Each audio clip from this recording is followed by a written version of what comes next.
Present perfect continuous tense, मतलब ये present है, ठीक है, वर्तमान काल, कंटिन्यूअस भी है तो आईएनजी भी आएगा, आएगा ना आईएनजी, और परफेक्ट भी है तो हैज और हैव भी आएगा।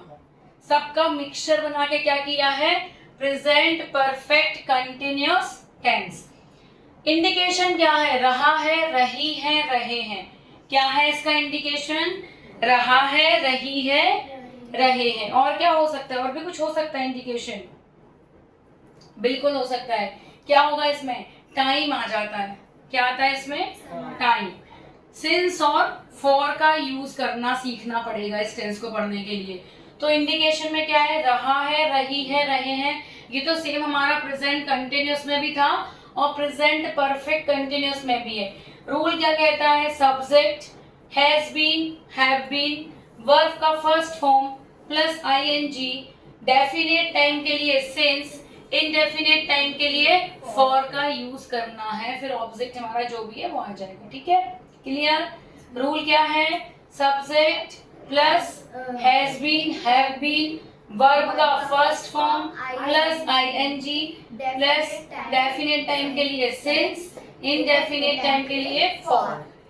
पीरियड ऑफ टाइम के लिए हम फॉर का यूज करते हैं, कुछ पीरियड के लिए, कुछ समय के लिए किसका यूज करते हैं हम, फॉर का। मतलब जो चीजें फिक्स नहीं है उसके लिए हम किसका यूज करेंगे, फॉर का यूज करते हैं। जैसे कि for 2 hours, for 2 months, for 3 years। कौन से 3 साल, कौन से 2 महीने, कौन से 2 घंटे, पता नहीं है हमें। अभी के 2 घंटे के सुबह के 2 घंटे, वी डोंट नो। अभी के 3 months के पिछले साल के 3 months, हमें नहीं पता, है ना। तो जो हमारा टाइम फिक्स नहीं है उसके लिए हम किसका यूज करेंगे, फॉर के लिए। और हम लोग पैसेज में यही मिस्टेक करके आते हैं, जब पैसेज हम करते हैं ना वहां सिंस और फॉर में बच्चे 99% रॉन्ग करके आते हैं। They don't know how to use for and since. Is that clear, समझ में आया। पीरियड ऑफ टाइम के लिए हम फॉर का यूज करेंगे, पॉइंट ऑफ टाइम के लिए हम सिंस का यूज करेंगे। पॉइंट ऑफ टाइम के लिए हम सिंस का यूज करते हैं। सिंस मॉर्निंग, मैं पढ़ रहा हूं सुबह 8 बजे से, तो क्या आएगा, सिंस 8 o'clock, है ना। सिंस 5 o'clock, कब से पढ़ रहे हो, कब सोओगे, कब जाओगे, सिंस मंडे। ठीक है, कोई फिक्स है इसमें। सिंस जून, तुम्हारा बर्थ कब हुआ था, सिंस 1999, सिंस 2005, है ना, ऐसे करके आएगा। क्लियर।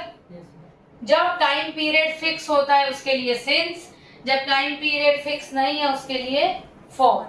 क्लियर इतनी चीजें। रूल क्या था, subject plus has been, have been, verb का first form plus ING, definite time के लिए सिंस, इनडेफिनेट टाइम के लिए फॉर। क्लियर, ठीक है। एग्जाम्पल, वह 1 घंटे से गा रही है। अब 1 घंटा तो कोई भी हो सकता है, कोई फिक्स है क्या, नहीं है ना। तो क्या आएगा, शी हैज बीन, शी के साथ क्या आता है, हैज बीन सिंगिंग, सिंग का सिंगिंग, वर्ब का first form I N G, for 1 hour। इसको क्या पढ़ते हैं, आर, नॉट हावर। वो कई सारे बच्चे इसको हावर पढ़ते हैं, एच साइलेंट होता है, इसको क्या पढ़ते हैं, आर। ठीक है। वह 2 घंटे से खेल रहा है, वह लड़का है तो ही has been playing for 2 hours। हम 8 बजे से पढ़ रहे हैं, यहाँ टाइम आ गया 8 बजे से, यहाँ लिखा भी था सिंस 5 o'clock, तो यहाँ क्या आ जाएगा, we have been reading since 8 o'clock।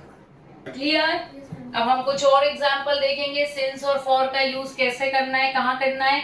तो इंडिकेशन में क्या था, रहा है, रही है, रहे हैं, सब्जेक्ट प्लस वर्ब का फर्स्ट फॉर्म आईएनजी तो आएगा ही आएगा, हैज बीन, हैव बीन आएगा, डेफिनेट टाइम के लिए सिंस, इनडेफिनेट टाइम के लिए फॉर।